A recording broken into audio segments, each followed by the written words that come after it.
For me, I think the real turning point was maybe when I was 11 or so. I lived in New Jersey, and I didn't know that many other people who were into the things that I was into. And suddenly, I was able to meet other kids and talk to them about music and politics and sort of form our identities together. And I don't think I even knew at the time how this is not a thing that was possible at any point in history before. I was at a friend's place and he showed me the modem went with its chirping characteristic sound. And instead of just connecting to a computer, he was connected to a gateway computer, giving him the possibility to access other computers. This just blew my mind.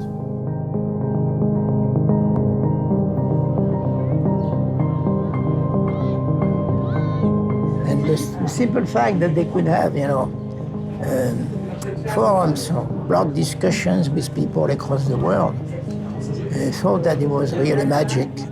I think what you're seeing now is both, different levels, both from the governments and the companies, but also from the individual users, a growing awareness that, it may be not such a free space after all.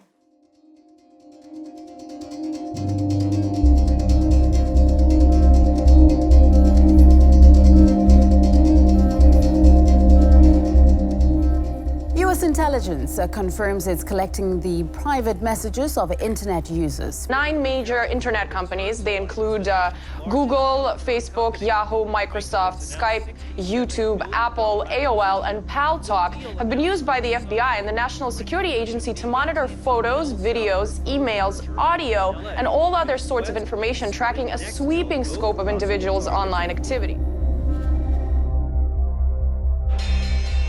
After the first dot-com bust, some of the internet companies then there'd been this promise that the internet would be the kind of new economy, and they had thought that people subscribing to services would actually be the way they would make money. But as we found out, nobody was willing to do that, and people really wanted to visit websites and have services online for free. After that, a couple of organizations started experimenting with the idea of using the data that they had on their users and realizing that this was quite valuable in the context of advertising. And that's kind of how it started. It's what some people call the internet's original sin. When 9/11 happened, they took the programs that I had helped do and put together and used them to spy on everybody on the planet, including all US citizens first. We were the first ones who they adopted bulk acquisition and bulk collection on. That was US citizens. They do it in the easiest way they can, which means if companies have assembled information about their customers, then that's a readily accessible set of information about a large number of people. Then the intelligence agencies will simply go there and buy it from that company or get access to their data directly. It's a kind of surveillance that is rather invisible to the person, and that is at the crossroads of public and private actors. And that is nested in our everyday life through our everyday services, you see? So it's much more, I would say, difficult for the people to identify that they are object of surveillance. Putting yourself tons of personal information online using Facebook, Instagram, Twitter, whatever, people don't really realize the danger when it comes to that. But people have instant benefits. It's immediate, it's granted to me, and it's free. So it's easy. And it's very difficult to balance something that is free, easy, enjoyable, with something that might be dangerous in a hard-to-predict future.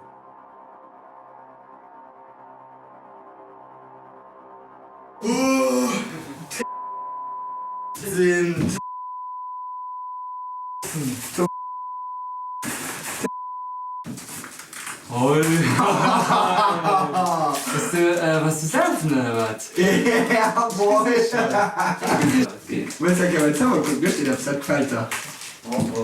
Oh.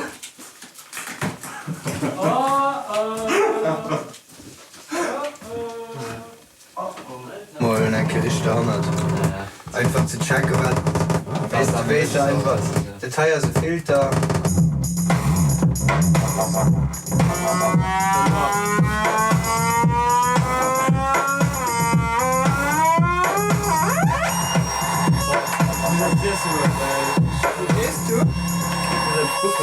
Weil schon um 6, halb 7 im Keller sind. Frag, wen ich spiel dir? Na, wähle.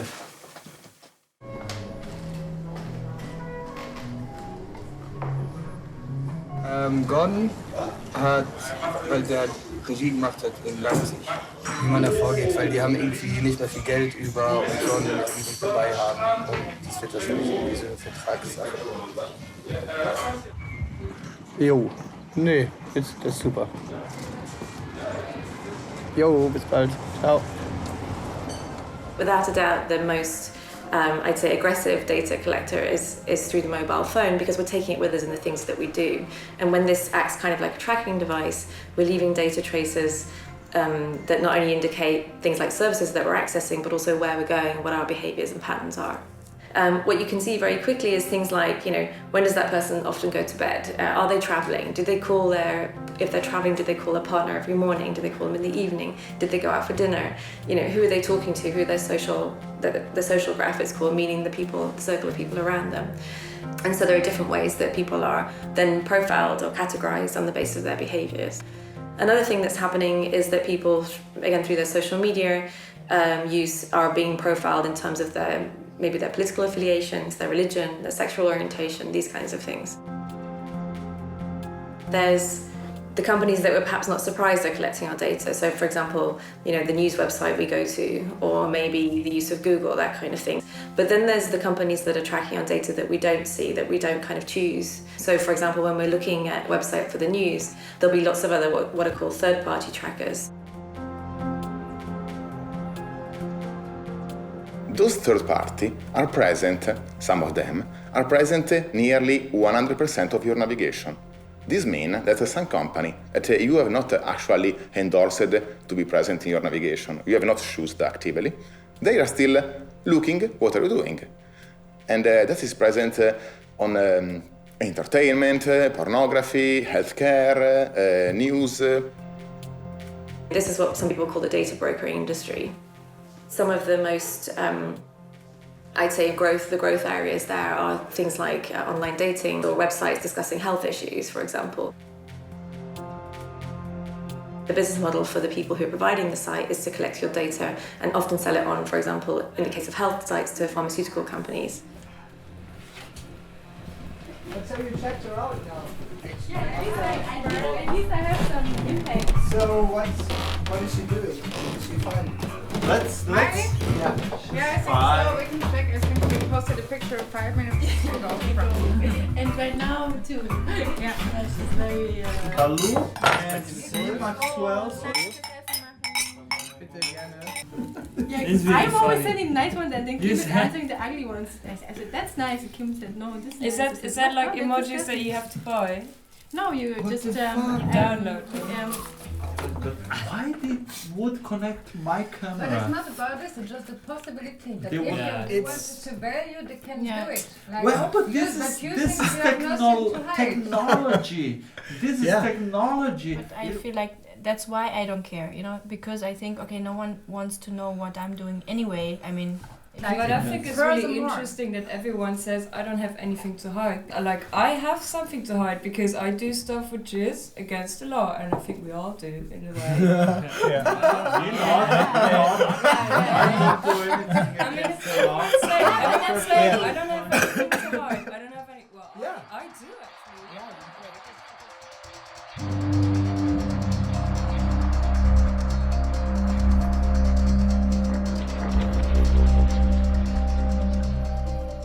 I think it's kind of a difficult question. The process people go through in, I think, justifying their use of technology in terms of this business model of, okay, I get this for free, I give over my data, and I have nothing to hide, so why do I care? And maybe it's a bit creepy, maybe it's a bit strange, maybe I get certain adverts sent to me, but it doesn't make any difference to me. And I think that means that for people like us who try to argue something different, that we should care about these things, it's quite hard to break that barrier. Part of the reason I think this is that how quickly people are ready to volunteer that. It makes me a little suspicious, that they're like, no, I have nothing to hide, clearly. And really they're thinking, maybe I'm a little worried about this, but I don't want to be the one to say it. But think about how people who care about surveillance have been marginalized, you know? There are so many jokes about wearing the tinfoil hat and, you know, do you really believe that they're reading your emails? When I hear someone say that, I actually hear them say, I believe something quite different from this, but I don't want you to know that I do because I don't want to be the one who thinks that.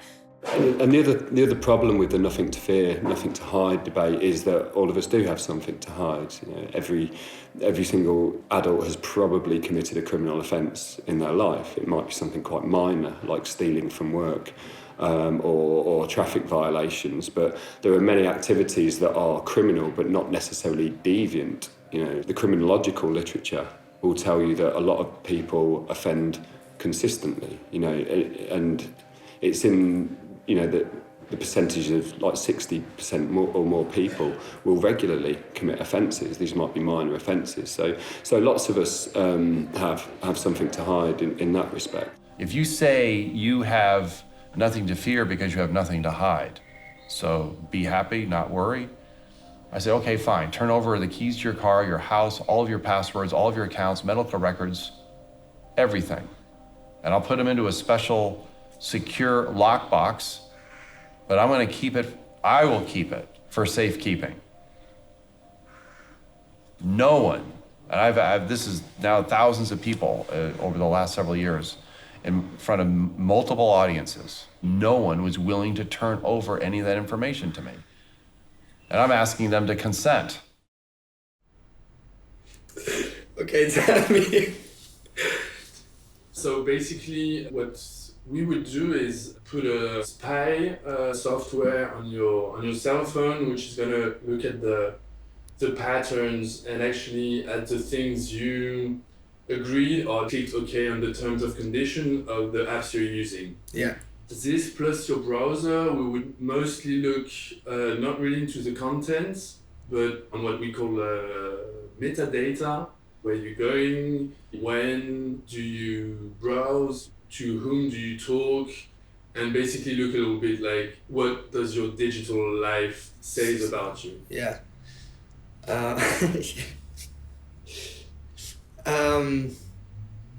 Is it like my computer and my cell phone? Yes. Tracked? Yes. Okay. You know a bit how I am, and I don't really give a shit. So, because that's what I always think, what everyone tells you, that I still think that I have not that much to hide, but, you know, you will see maybe. In a few years, there will be some serious drawbacks coming. For example, if you take the insurance industry, Facebook just released an algorithm that is able to give you some rating, some sort of credit rating, which is kind of weird when you think about it, but totally normal in terms of big data. Facebook is totally able to predict if you will pay back your loan or not. There's usually a point at which people do care, and I think that's the question of what do they care about? So do they care because they know that the tax inspector is now using these technologies to track people? Do they care because they've got a family member who has a history of mental health issues? Do they care because they themselves don't want to be given a different, deal in terms of, now very high health insurance costs because of their lifestyle, this kind of thing? Credit rating is totally predictable. It will happen. In a few years, your personal information, the one you're willingly putting online, on Facebook, Twitter, all this thing, will give you credit rating.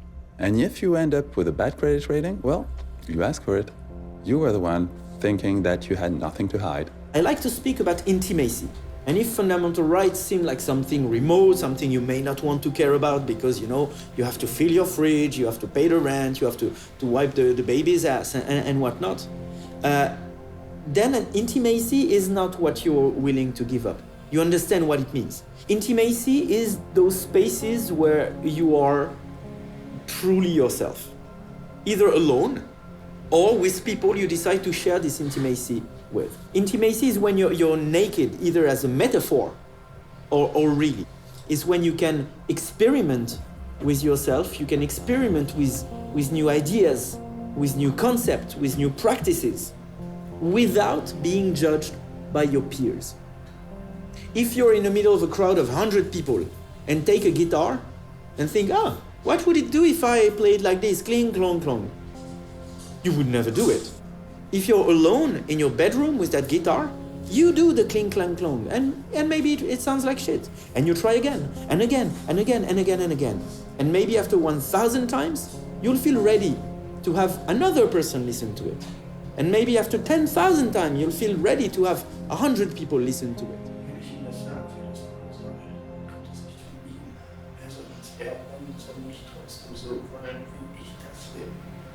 Der andere soll einen einfach mal wollen. Aber von sich aus soll der wollen. Ja, von sich aus soll er das wollen, aber so wie ich das will. It's because you have an opportunity in your intimacy to experiment without being judged. That you can make mistakes with no cost. It's because of that you can develop your personality. This is what we're being robbed. People don't really think of these things. I think also they don't realize that their situation may someday change. You know, today you might feel like you're not a very political person or your life is not very exciting. But what happens if suddenly, you know, let's say you live in a rural part of the world and an oil company wants to put a pipeline through your land or something, that now suddenly you do have some things to hide. You do have an adversary. Arguing that you don't care about privacy because you have nothing to hide is no different than saying that you don't care about freedom of speech because you have nothing to say. But the bottom line here is, even if you're not using a given right at this precise moment, other people do. Saying that you don't care about a right because you're not using it personally is the most antisocial thing you can possibly say. What it's saying is that I don't care about other people. Now, particularly if this is being said by someone who occupies a position of privilege. You know, if you're a rich, old, white guy sitting on the very top of society, you don't care what the laws are, you don't care what the rights are, because society is ordered to protect your interest. It's the minorities who always face the greatest risk.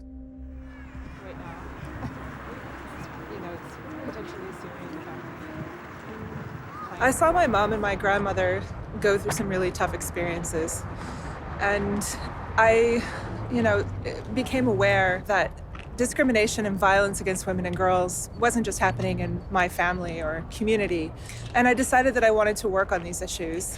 And it wouldn't be unusual for a human rights researcher to become a target even of US surveillance. I'm someone who has interviewed not only Somalis and Egyptians, but also Iraqis, Afghanis, Yemenis. So, the people that I interview typically are coming from populations of extreme political interest to my own country, to the US. In context even of the war on terror. And I do think that it's, not only plausible but probable that I became a target of US intelligence interest, not just because I'm a human rights researcher, but after doing this research with Somali girls and uncovering instances where girls named Americans and Saudis as so-called clients of sex-trafficked refugee girls in Djibouti. What we see in different countries around the world is the political situation and the sort of political agenda changing quickly. So something that's okay now to talk about might not be okay in 3 years' time. If you combine a drastic and very disruptive technological progress and this soon-to-come political disruption, you will end up in a short time period in something so different that any kind of prospective effort is really, really difficult to make.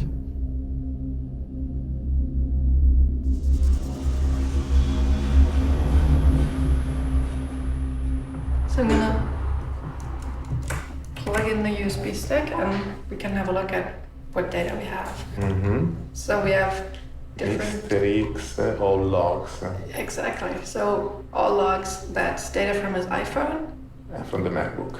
And from the MacBook. And from the MacBook, we have his browser history, so from his laptop. And from the iPhone, we have lots of different data sources.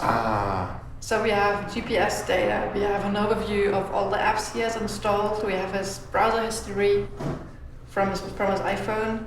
We know who he called, who's in his address book. We have his Facebook messages, SMS, Skype messages, WhatsApp messages. Damn. Yeah, so we can I feel bad. kind of see what apps he used. So I'm a data analyst, which means I work with databases and I analyze data to usually find fraud or suspicions of fraud in the data. And I'm gonna apply my skills here to, well, first of all, to identify patterns in the data, to see who Mr. X is, what he does regularly, but also to find things that are unusual in the data. My goal is to correlate the different data sources to see whether there are any patterns between the different data sources. I was dedicated to do privacy analysis on the mainstream website. So understand which are the third-party trackers present in the website. I will try to apply this analysis also to the browsing history of Mr. X. The point is, it's collecting data on that scale on everybody in a country presents the opportunity for the government to go really bad. They just don't understand that. Now, people in Germany who have experience with totalitarian states like the Stasi and the Gestapo and SS, they have living memory of what it means to have that kind of information in a central repository for central government to use. And it's only a matter of whether or not the government is favorable to democratic principles or not as to whether or not they become totalitarian or not.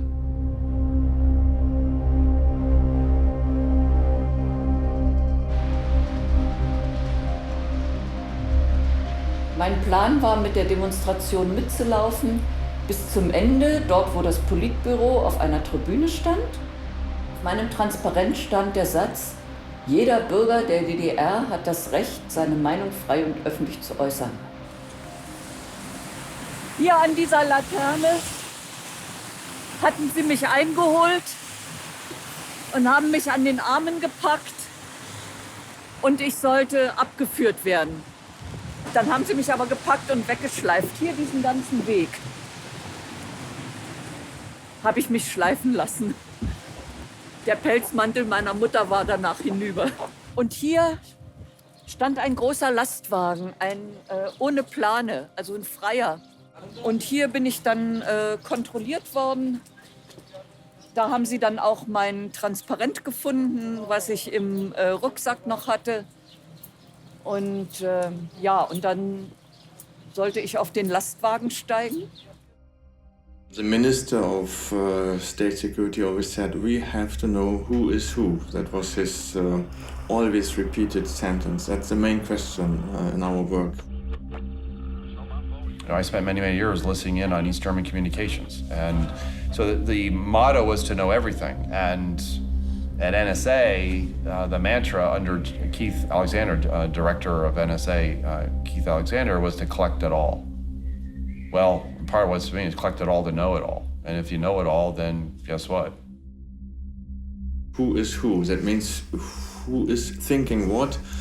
This was very important because the Stasi wanted to influence people and to stop political activities before they started.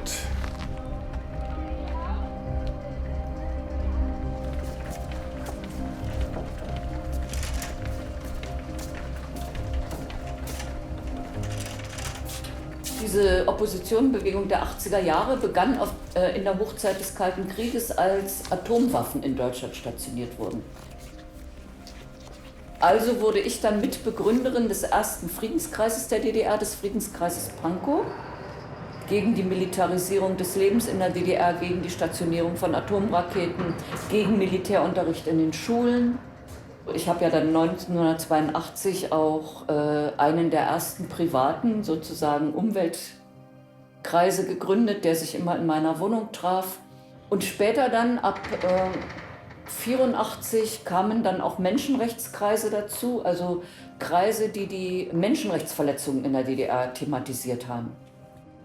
I was in the Stasi archives this past year, and it's quite something seeing row after row, file after file, thousands upon tens of thousands of paper-based, which in itself had been the system for keeping track of all that, the system for indexing had gone through several iterations, and they were actually moving, even the Stasi were moving in the 1980s to computer-based systems. Tonbandmitschnitt hier. Hier ist ein Tonbandmitschnitt. So sehen die dann aus. Ja? Da ist bei einer Veranstaltung heimlich ein Tonband mitgelaufen von der Staatssicherheit. Und die Staatssicherheit hat dann dieses Tonband abgehört und hat aufgeschrieben, was ich auf dieser Veranstaltung gesagt habe. Es gab aber auch Abhörprotokolle vom Telefon, weil ich für die Stasi wichtig genug war, meine Anrufe abzuhören. Also das ist hier ein Maßnahmeplan der Staatssicherheit, Plan zur Zersetzung zum OV-Virus. Virus ist der Name meiner Akte. Operativvorgang Virus.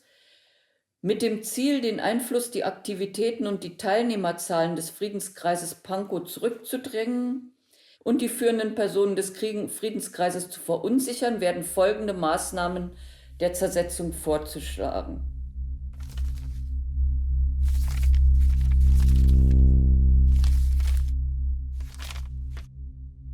Das ist ungefähr ein 20. Also ich habe 20 dicke Leitsordner und dann noch ein paar kleinere Aktenteile, die man irgendwo gefunden hat.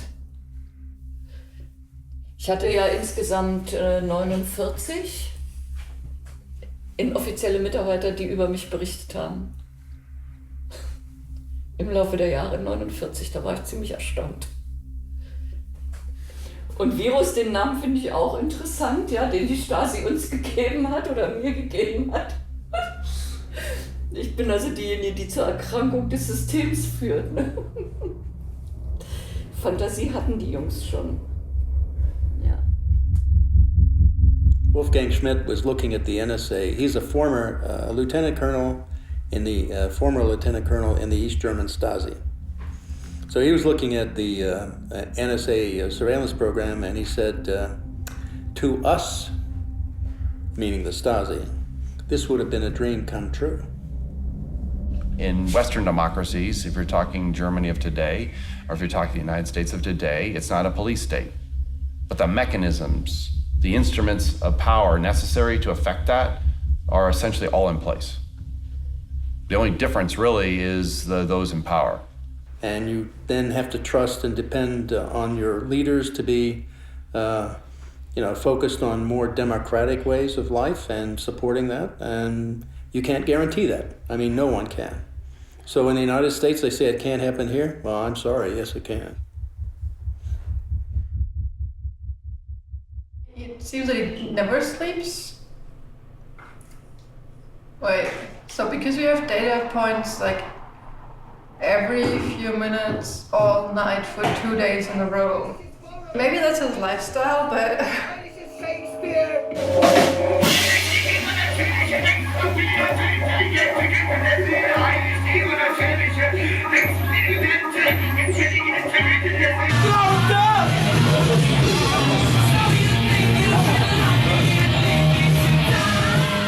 Here, for example, last data point is at midnight, and then we have another one at 11 in the morning.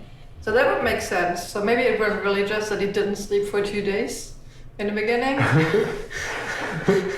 And then also recovered with 11 hours of sleep.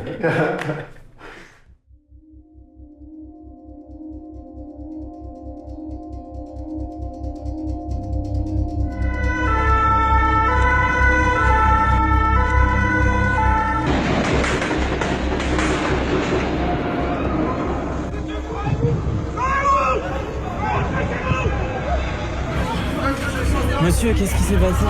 Il y a eu un attentat.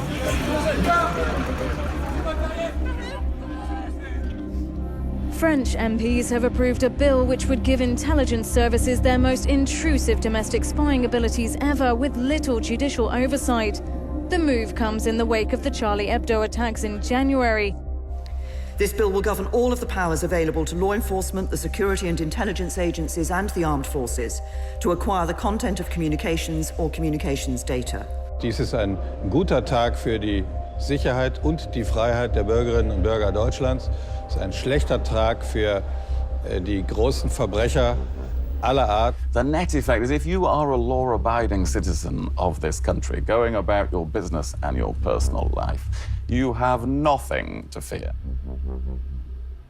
There are many narratives. One is the nothing to fear, nothing to hide argument. The other one that's commonly articulated is that there is a balance between security and liberty, or sometimes that's more narrowly defined as a balance between security and privacy. It's an extremely problematic way of conceptualising these things for several reasons. Benjamin Franklin said something along the lines that people who are willing to give up their liberty for security will lose both, and they deserve neither. And what I take from that is that there's not a simple balancing. These aren't things you can easily quantify and measure against each other. I would say very simply, bulk surveillance has been a direct and absolute continuing failure. I mean, it has stopped. They justified by the terrorist groups and stopping terrorism as the means of doing it, the reason why they have to do it. But in fact, it has failed in every turn. Every attack has happened, and they've not been able to stop it by bulk collection.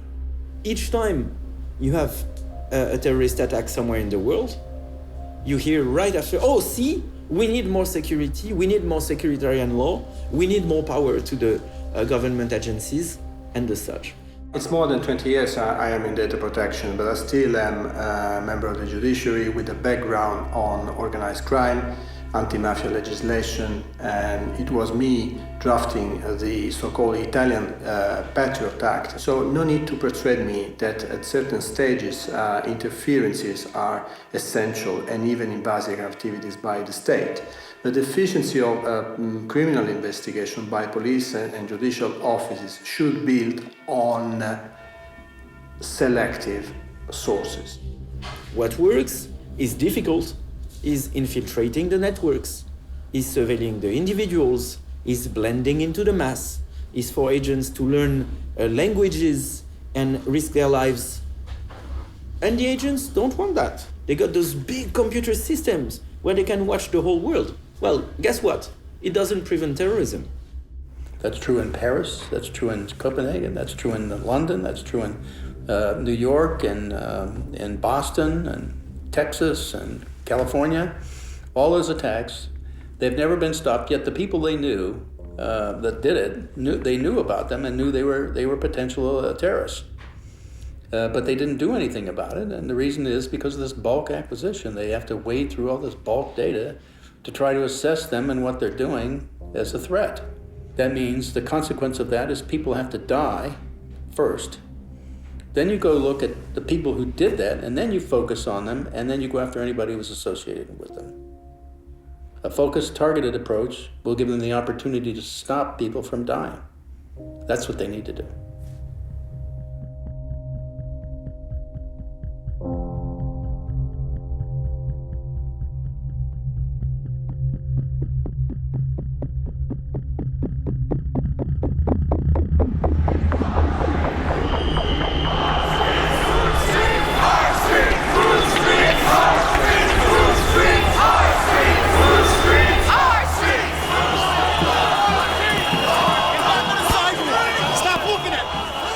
The documents that we got show an enormous depth and breadth to the level of surveillance against the Occupy movement. The FBI is using domestic terrorism authority to go after the Occupy movement and collect information on people and on a movement that they acknowledge throughout the materials is a peaceful, nonviolent movement. Anybody and anybody associated with them were surveilled, which meant they had carte blanche. Treat them as a threat, and simply in league with the government and others to find out everything there was to know about them. Remember, Occupy Wall Street, interestingly enough, did end up resulting. People were on the streets facing police. Right? Meanwhile, there's all the hidden side of that. And with cameras that can now do facial detection from many hundreds of meters away. scanning crowds, right? And incorporating that all into databases just based on a few select points.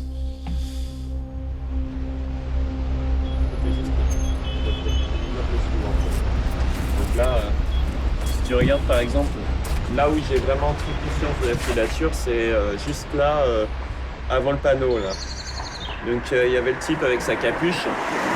Déjà il y a des moments où les capuches, la capuche, l'air comme ça avec le sac à dos qui regarde obstinément ailleurs quand on le regarde. Et au moment où j'ai fait demi-tour, il s'est passionné d'un coup pour l'interphone de l'immeuble en regardant si c'était pas l'adresse là. Enfin, c'était assez maladroit, assez mauvais. Il y avait aussi une femme qui me suivait. Donc là, c'était derrière, là, dans le pâté de maison, il y avait aussi une femme qui me suivait sur la rue transversale, là, ici. Je suis allé, à un moment donné, je suis allé vers la bibliothèque. Je me suis dit, bon, je vais aller... J'ai hésité un moment, je me suis dit, où est-ce qu'il faut que j'aille? Donc j'ai commencé à aller vers la bibliothèque, je l'ai remarqué, je me suis dit, non, c'est une mauvaise idée, je suis tout seul. Je suis allé dans un café au centre-ville, en fait.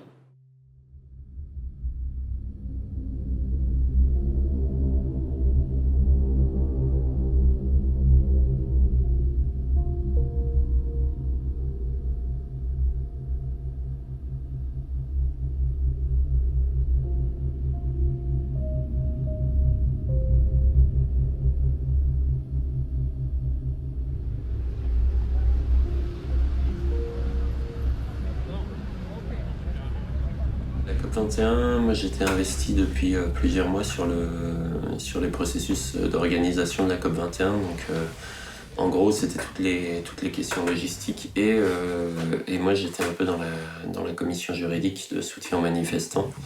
Donc c'est des dispositifs quand il y a des grandes manifestations qui sont mis en place pour faire le suivi juridique des manifestants en fait. À partir du 13 novembre et la déclaration de l'état d'urgence, nous, notre premier réflexe a été, 1, de se dire, ça va être vraiment très compliqué, la COP21. 2, de se dire, mince, qu'est-ce qu'ils vont pouvoir utiliser contre les militants? Parce que déjà, le 20 novembre, on s'est posé la question très sérieusement de quel dispositif, et on s'est plongé tout de suite dans la loi d'état d'urgence pour savoir quel dispositif pouvait être utilisé dans le cadre de l'état d'urgence contre les mobilisations de la COP21. Et l'histoire nous a donné raison.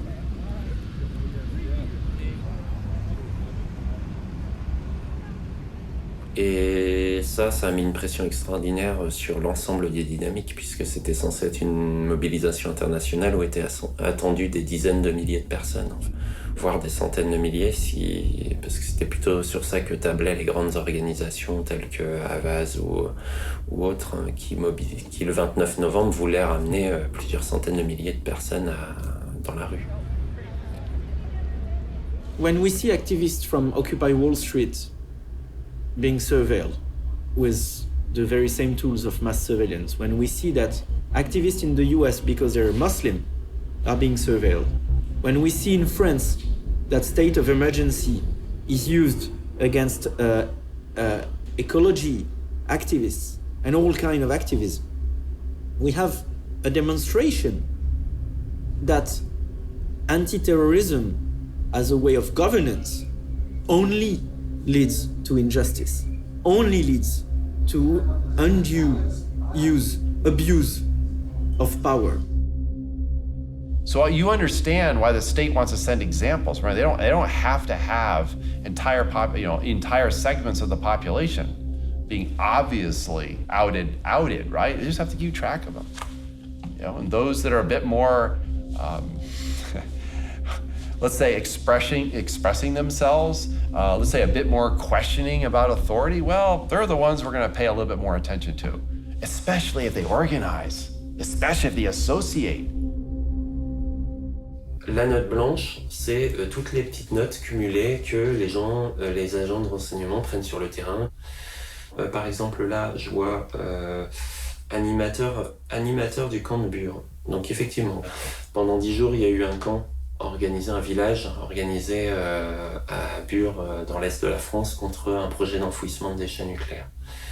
Donc ça rassemblait 800 personnes par jour, et c'était en lien avec les associations locales, ça a été construit avec les habitants du coin, ça a été construit avec énormément de monde.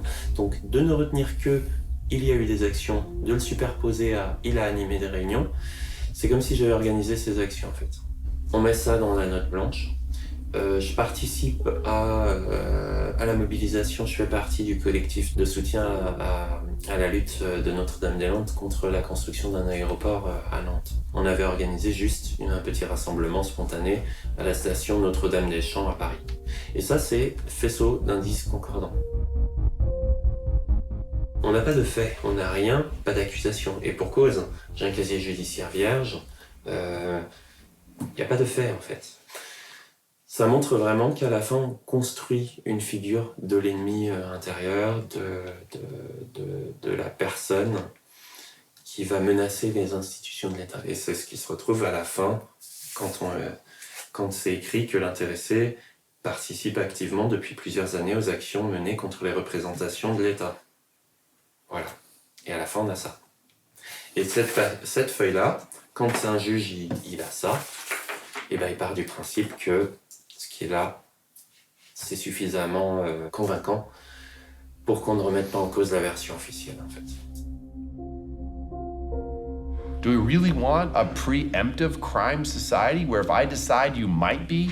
I mean, this is what's happening. This is where if you get this much information, the temptation of a secret power to abuse it, where you turn your own people inside out because you have the power to do so. And that is pathological. This is a pathological condition.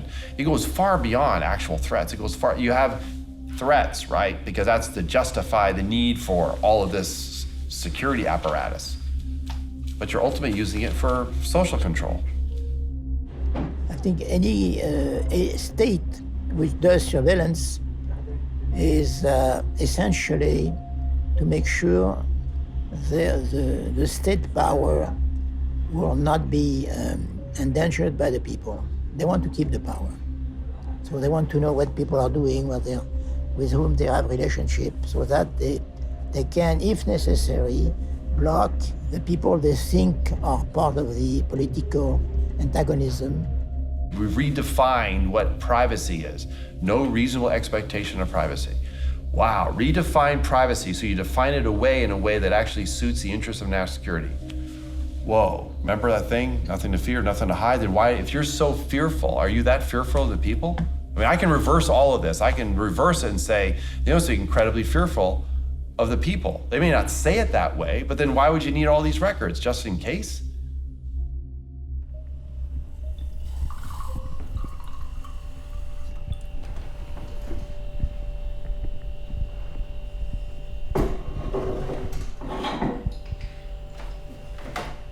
Ich bin persönlich von Überwachung betroffen gewesen, weil mein Freund André Holm seit 2006 beschuldigt wurde, Terrorist zu sein. André ist Soziologe und beschäftigt sich mit dem Thema Gentrifizierung in Berlin sehr viel, schon seit vielen Jahren, und hat viele Texte veröffentlicht als Wissenschaftler, auch als Aktivist, weil er sich für Mieter und Mieterinnen in Berlin einsetzt. Das BKA hat zu dieser Zeit nach einer militanten Gruppe gesucht, und weil sie die nicht gefunden haben, haben sie irgendwann die Texte unter anderem von André mit deren Texten verglichen und haben dann ähnliche Worte gefunden. Ich glaube 7 Worte, die in deren Texten und in seinen Texten vorkamen: Gentrifizierung, Reproduktion, auch marxistisch-leninistisch, was für Wissenschaftler eine Vokabel ist, die nicht ungewöhnlich ist. Und das war der Anfangsverdacht, warum sie dann gedacht haben, es könnte sein, dass der die Texte dieser Gruppe schreibt, und haben angefangen, ihn zu überwachen.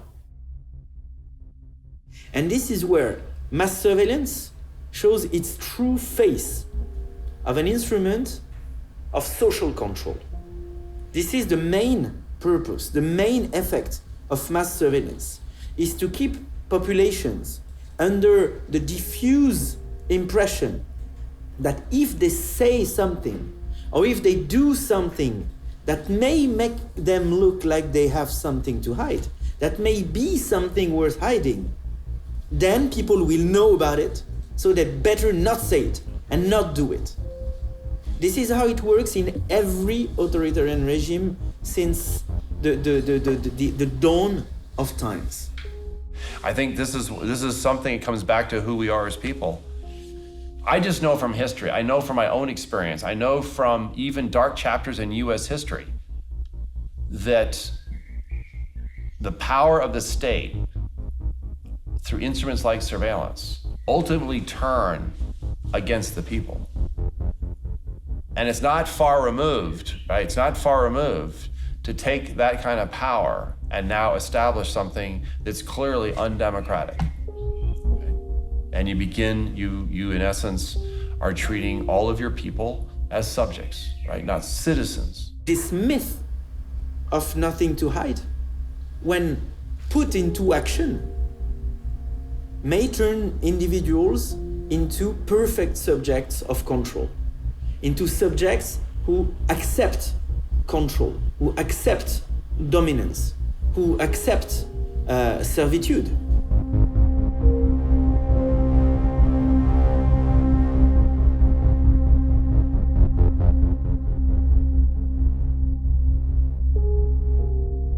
You remember, even in 1984,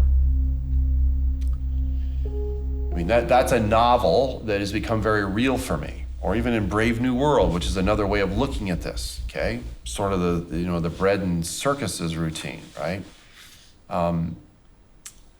Here's the problem. If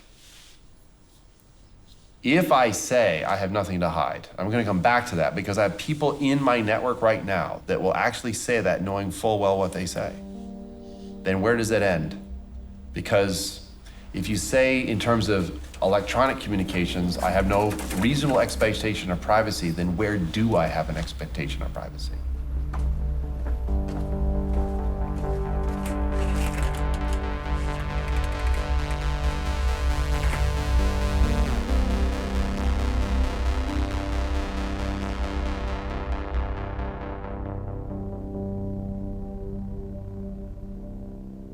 After the first time we met, around 5 weeks passed. And in this time, we perform a sort of unprofessional stalking of a subject we call Mr. X. So we only looked at the metadata. That meant we didn't touch the content of your Facebook messages and so on. We only considered data about data. Mm-hmm. So for example, if you talk on the phone, metadata is how long does a call last, who's calling, whom. And the reason we only looked at metadata is because that's really what governments admit to doing in terms of surveillance.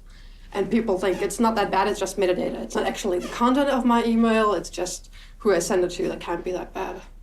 But the thing is, of course, if you correlate data, you have metadata from different sources, you get a storyline, and maybe the content isn't even that important anymore. So at the beginning, we just start to address where the subject moves, to figure it out in the space where you are. This is, for example, the first week, no? Between the 23 and 27 of March. And we see that you spend some time in Berlin and then in Hamburg. In the third week, we saw that you were basically in Berlin only, and we are seeing a different visualization. It's called the cluster, and this permits us to see which is the location where you are more often. That is necessary to understand you are living in this street, Wartstrasse, near Tempelhof. In the fourth week, we are seeing a different visualization. Most of the time you were in Berlin. Sometimes in the northeast to do sport. Sometimes when you are running around the Tempelhof airport. But most of the time you see the color, the darker color show where you were more frequently. So your place, the bar is in front of your house, and some friend of you near Gorlitzer Park.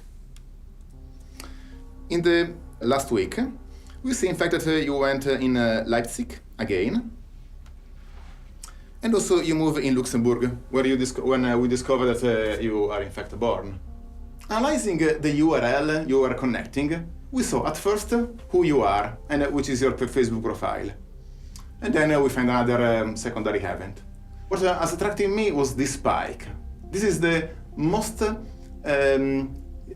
high-frequency usage of web you have done during this month.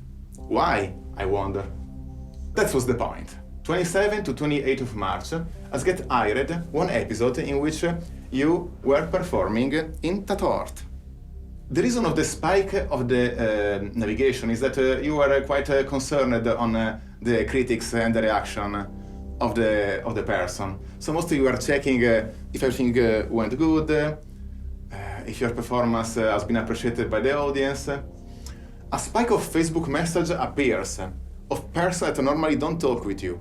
So probably they were just telling, congratulations, I saw you, well done, Max. And this is the same kind of anomaly that happened during the birthday. When persons that normally are not in touch with you, but for that day, they arrive. We saw that you were quite active all the night, until 6 a.m. at least, maybe with a couple of hours of stop. Another way to see anyway the metadata is just to synthesize and take some very peculiar moment of the day. For example, where you were between the 4 a.m. and the 5 a.m. So, where did you see last night? Mostly we see that are 2 days where you are in the towers. And if we unzoom the map at European level, we saw clearly the Hamburg and Leipzig, where you were for a couple of special events. Okay, so here's a quick overview of the data that we collected from you. You can see that it varies per day. We get a lot of location coordinates. So we did an analysis of what domains or what websites you visit when you surf the web. And that huge blue bar on the left that you see there is Facebook. So a lot of your web activity is concentrated there. You also go to some other websites, like you research travel, you Google some things, of course. You order food, you watch a lot of online videos, you watch some porn, you're interested in synthesizers, but still Facebook is like the thing for you. What's always really interesting is to look at people's Google searches, because usually you can learn quite a lot about what goes on in people's minds by looking at their Google searches. You did 83 Google searches in 1 month, and that seemed like not a lot to me. No. I did some research. I found that the average person apparently does 150 a month. Really? That's not much of Google searches, though. No. That's funny, yeah. Just to know, all the websites you navigated, for the 72% of the time, they include Facebook. What does it mean? When you are connecting yourself to a website, you feel that you are just doing a connection to a single host, and only one entity, one organization knows about your activity. In fact, there are other third party. There are many, at least between 5 to 20, depends on the kind of website. But in this case, the two most frequent are normally Facebook and Google. And Facebook was clearly aware of what you were doing, also if you were not in Facebook. We made this analysis mostly by hand because it's not our job. Once we've developed this tool, means that the next person, we have the data, we can create the same kind of output. So we have to think that most of the time the enemy, that can be a government or a corporate surveillance, when they develop the tool, that is for one person or for 1 billion is the same. I mean, I give you an example, my own example. I keep saying, what is it like? It's not a very good feeling when you get up every morning knowing that your own government is tracking you. They told me later, we knew everywhere. We knew when you got up, we knew when you left the house. We knew which vehicles you used, where you stopped, where you shopped. Every electronic communication that they had access to was being monitored on a 24/7 basis, including my phone. Where do you go in that regime? Where do you go? I get emotional. Where do you go? Where's a safe place? Where do you go to be yourself, right?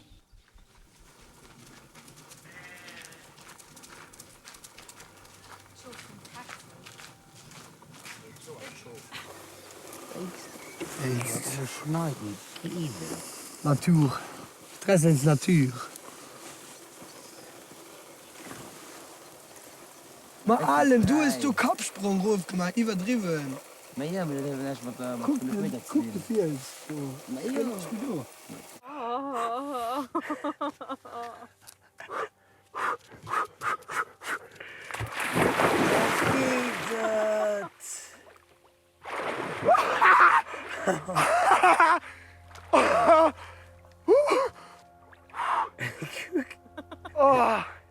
Oh, c'est bon. Oh, c'est froid. Are we back down to just my physical body? Just literally the only thing left now is in my head that's private? And even that's suspect with emerging technology? So where do I go that's safe? Where's the safe room? I get back to 1984. Winston cowered in the corner. Why? Because it was the only place where the surveillance cameras couldn't see him, which meant they knew where he was. And in the end, people forget the rest of the book. They haven't read, people have finished reading 1984. It's quite dystopian because even Winston gives up. Winston is the protagonist. Winston is the person in all of this, right? What happens to Winston is what happens to society. Also die allermeisten inoffiziellen Mitarbeiter, die lange für die Stasi gearbeitet haben, und das ist die Mehrzahl, die hat das freiwillig gemacht. Zum Teil haben sie ein bisschen Geld gekriegt, ja, zum Teil ein paar kleinere Geschenke. Aber ich glaube, die Hauptsache war dieses Machtgefühl, was die hatten. Aber es war der Mann, der Bruder, ja, der Vater, der Sohn und so weiter. Die ganze Palette. Naja, das hat ja, glaube ich, gesagt. Ja, in meinem Fall war es mein Mann. Und der hat aber dann später gesagt, er hätte das gemacht, weil er Angst hatte, dass ich verhaftet werden könnte. Und dass, wenn er mit der Stasi zusammenarbeitet, er das erfahren würde, dass ich verhaftet werde oder werden soll und mich dann davor schützen kann. Und ich glaube ihm das auch, weil als ich zu dieser Demonstration gehen wollte, bei der ich dann verhaftet wurde, er hat alles versucht, mich davon abzuhalten, außer zu sagen, du, ich weiß es von meinem Führungsoffizier, dass du verhaftet werden sollst, also bleib hier. Das hat er nicht gemacht, ja.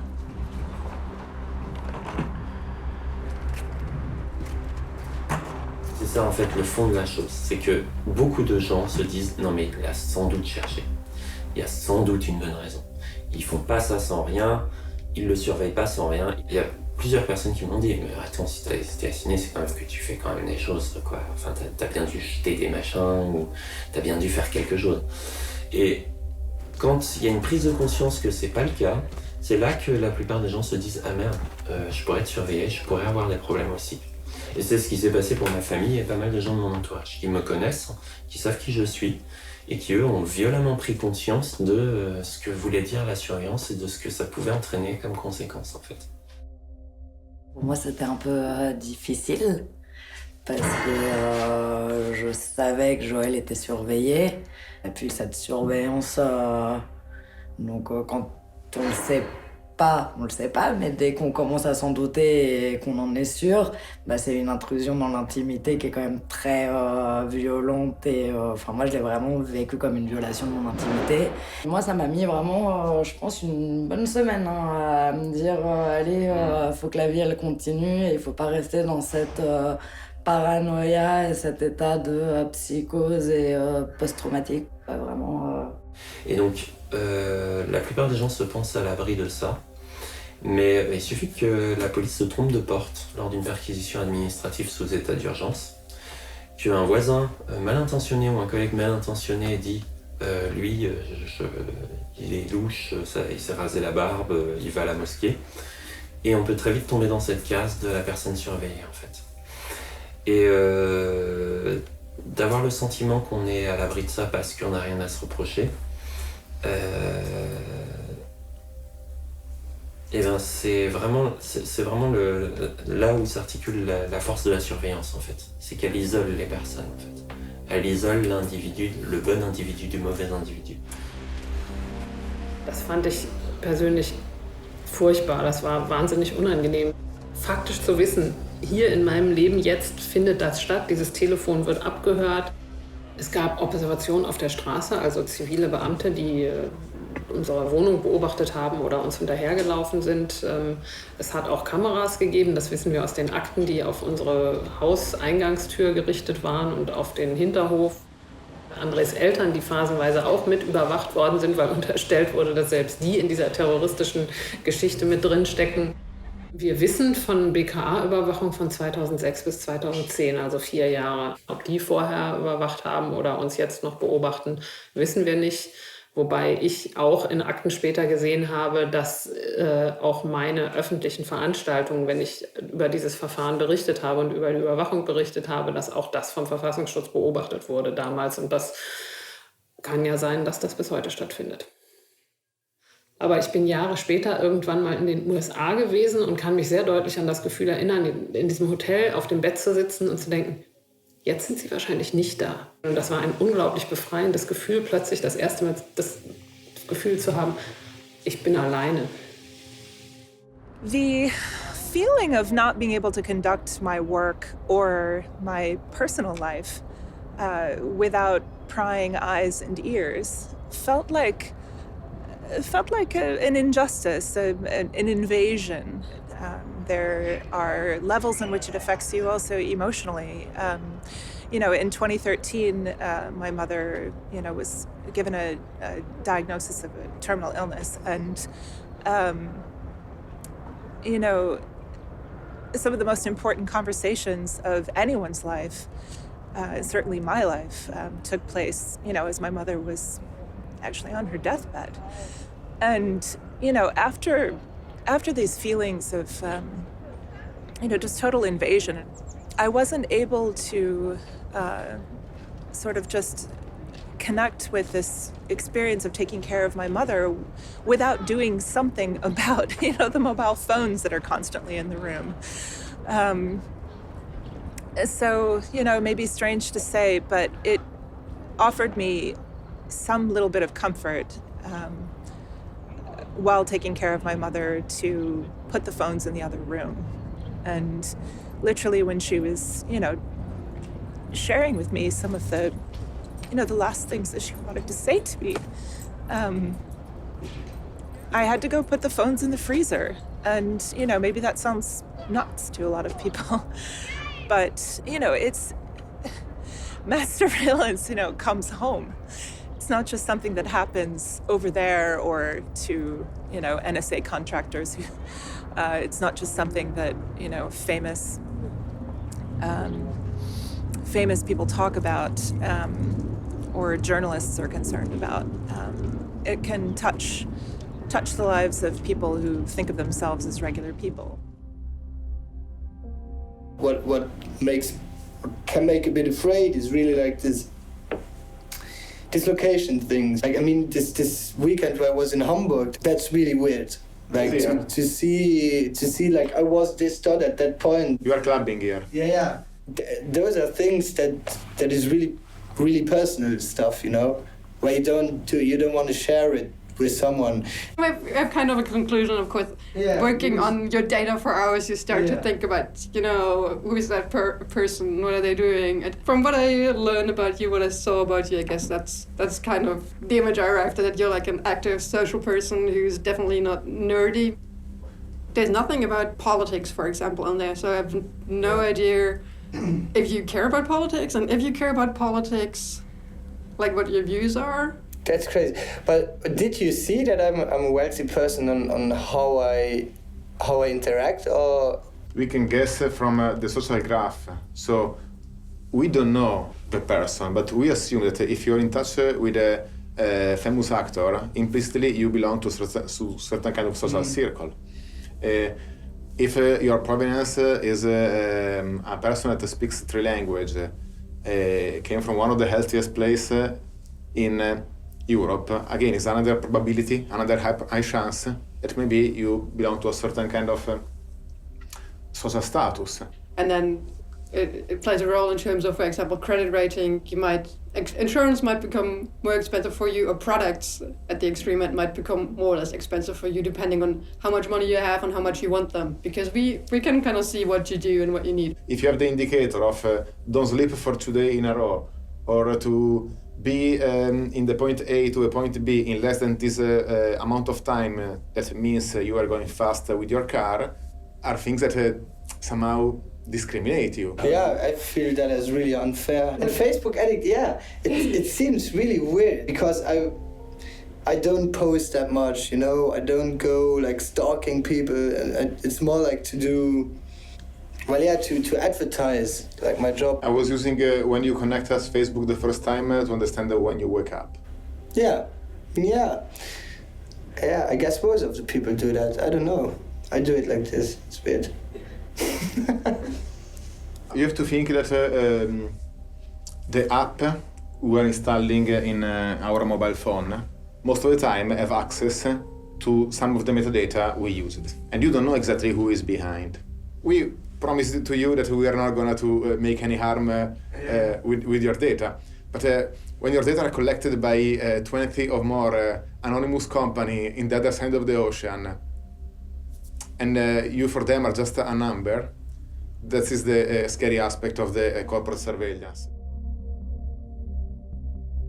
They pull in all the metadata of your transactions, and then they can do timelines of your entire relationship in the community that you have and the transactions over time in sequence, and build basically a timeline of your electronic life.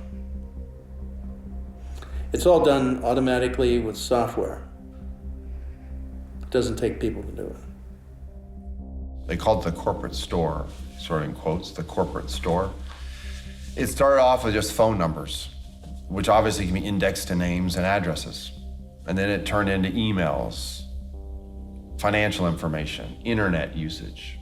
Well, what they're primarily interested in is who are you hanging out with and what are you saying? Who are you spending time with? This is where the metadata actually is quite significant.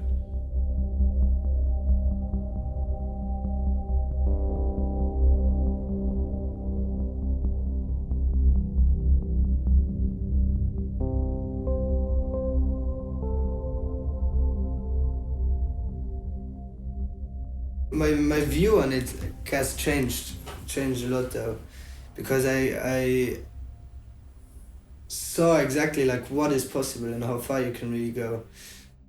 It's hard to see it in front of your eyes, like all this stuff, all this data, and that someone talking about you, like that you never met before.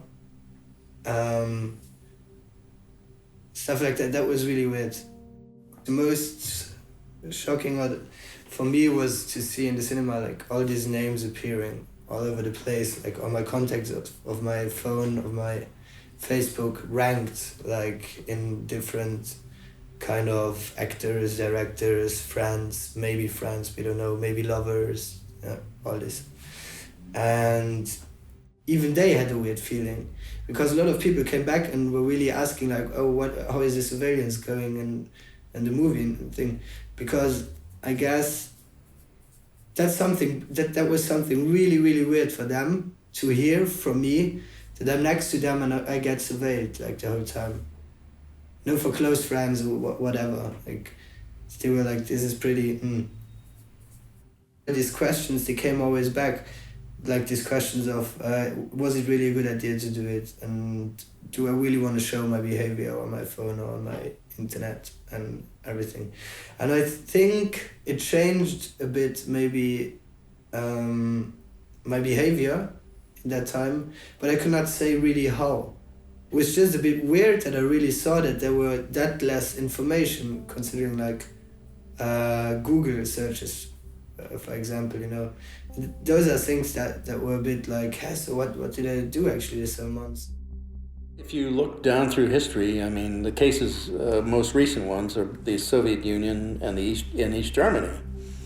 If you looked at the surveillance states that they had and how that worked, was people became very sensitive to being watched and monitored, and they were afraid to do anything unique or different that is adventuresome, to take a risk, right? That destroys that sense of the freedom to do that when you're being monitored.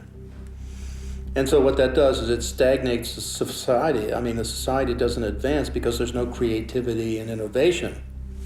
This is an impact on society that's huge, especially in a free society where we should be able to say what we want to say, especially in a private setting. And that's something that is oftentimes kind of done away with when they ask, you know, what's actually the damage? What's the problem? What's like your direct effect Where's the dead body, in a way, if you don't have privacy? And we oftentimes don't have a dead body, we just have a body that doesn't move too much anymore. If your legend is you have nothing to hide, if you try to make yourself believe you have nothing to hide, then you will speak like if you have nothing to hide. Then there are things you won't say. There are things you won't do. There might be people you won't meet. And this is all we lose collectively as a society.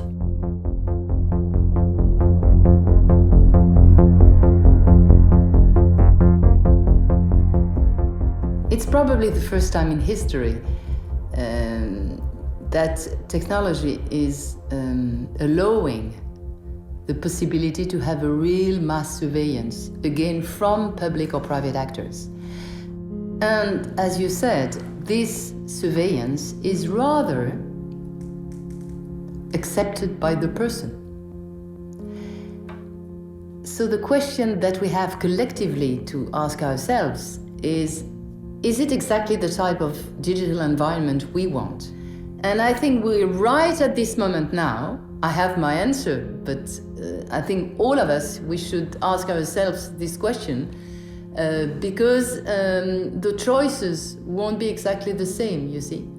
The things we should not do are thinking that there's nothing we can do about it and we lost already. What we can do is to convince each and everyone that it's not a lost battle and that it is worth fighting to start with. Es gibt keine unwichtigen Informationen. Und jede Information kann missbraucht werden, wenn es jemand missbrauchen will. Und ich sage den Schülern immer, ihr müsst aufpassen, was ihr von euch preisgebt. Denn so schön diese neuen Möglichkeiten alle sind, aber die beinhalten auch eine Überwachung der heutigen Menschen, von denen die Stasi nur träumen konnte. I think another thing people can start to do is also play around with just kind of feeling like they understand how the technology works a bit more. You know, using a computer or a mobile phone, we've been taught that it's a bit like a washing machine. You know, you put stuff in, you press the program, and then you don't think about how it works. The truth is the less you know, the less control you have over what's happening. So, like, motivating people to get a bit more interested in knowing how the internet works, or knowing how your device works, or knowing why it is that the company's giving you free services is pretty important. There are a lot of things you have to learn. If you want to fly, you have to take courses in flying. If you want to run, you have to train yourself in running. And I believe the best way is the community learning by other people, which makes it more convincing and also more understandable very often. There is, for pretty much everything that you're using now, every Microsoft or Apple product or Google or Facebook or whatever, there is probably an alternative. And in most cases, the alternative is very good. And, you know, just really simple things like using a search engine that doesn't track you, like Disconnect or DuckDuckGo, because we know that Google is a very powerful surveillance engine, you know, in all these great, you know, really sophisticated tools that it gives us. It's taking all of our data. Signal for texting is something that I teach. Tor browser, that is the web browser that helps protect some of your personally identifiable information from websites you visit, from your internet service provider, from anyone who's observing your network traffic, whether they are, you know, your work IT department or a sovereign state. I think we have to be very humble here. We have to think very carefully how we speak about those things. Saying to someone saying to someone living in an authoritarian regime where internet communications are particularly surveilled, oh, you should use Tor, may end up having this person taken to jail or worse. Because in some countries, maybe just using Tor blinks a red light, potential political opponent detected. So it's not about giving advice, it is about sharing and understanding, and it is also about building collective resources where we can efficiently mutualize knowledge.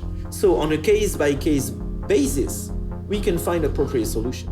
The good part is that once we arrive to a world where half of the population will encrypt for no reason, it will help others by overwhelming the surveillance state with uninteresting encrypted mails. But we need this hype to start and begin for all of us to be really secure. We need free, libre software. Software that belongs to the humanity as a whole. Software where everybody on Earth has the same freedom as the author to get to understand what a piece of software does and to get to modify it. Then we need decentralized services.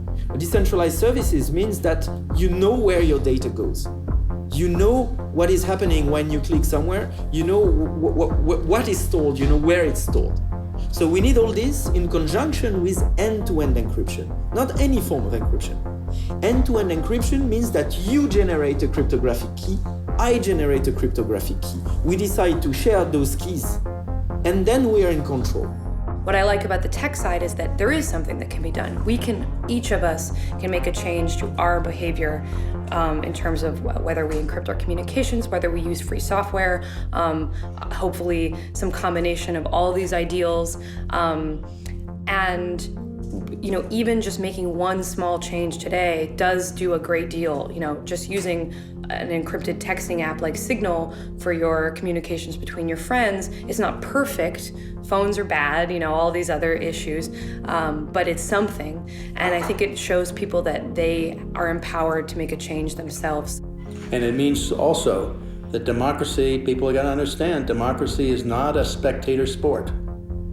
You have to participate, you have to be active, and you have to do that continuously to ensure that you keep your rights and freedoms. You can do access requests, you can ask any company in the world, what data are you storing about me? They have to send you a copy of everything they hold about you. You have an idea of what they're actually holding about you. You can see, if they shouldn't have this information, where did they get it from? And this creates a lot of trouble, interestingly, for companies. If just individual people are asking, what are you actually having on me and why do you have that and how is this legal? It gets the whole legal department going crazy. It's an industrial challenge that would take policymakers on a path of really doing shit for growth and jobs if this is really what they care about. Rebuilding the capacity in Europe, in Germany, in France, and everywhere to build computer chips, to build computer systems we can understand on a hardware base is something critical. When we realize that there's something we can do on a personal and community level, I think it can encourage us to act at the political level more, so by contacting our lawmakers or supporting organizations that are doing the work of law reform. One of the most powerful things that I think has happened since Snowden is this massive increase of all of those things. All the people who are working on this stuff, more or less in isolation, have come together in a way that is, I think, when I think that we're going to win, I think it's because of that kind of solidarity that we have.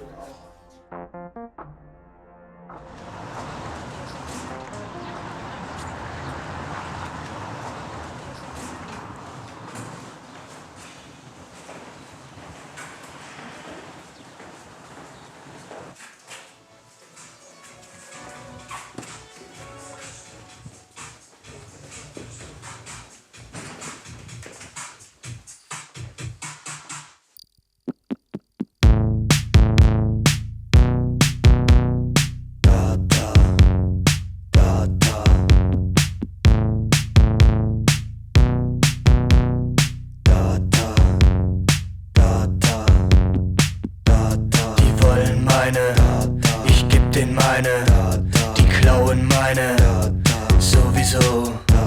Die wollen meine, ich geb denen meine, die klauen meine, sowieso. Data ich, Data du, Data ich, Data du, Data ich, Data du, Data wir, Data ihr. Er greift nach dir, der Megadata-Wurm, im Netz versteckt, Metadata-Sturm. Er greift nach dir, der Megadata-Wurm, im Netz versteckt, Metadata-Sturm. Data,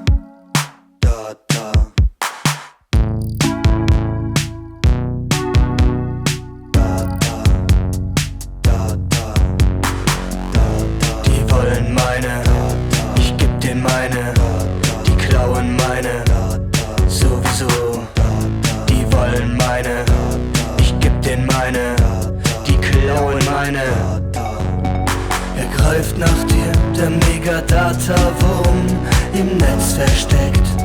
Metadata-Sturm, er greift nach dir, der Megadata-Wurm im Netz versteckt. Metadata-Sturm.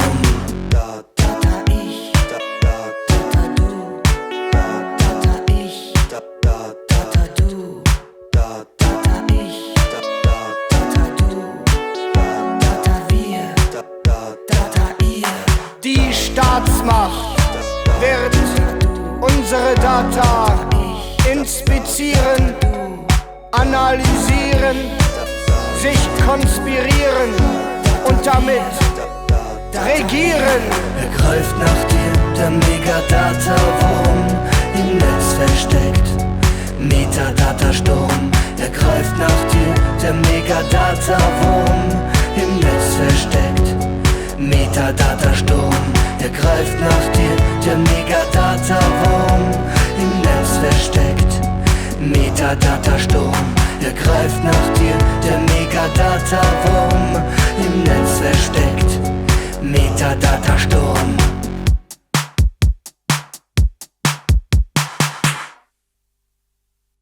We saw that your mom calls you quite a lot. You're not always very good at picking up when she calls.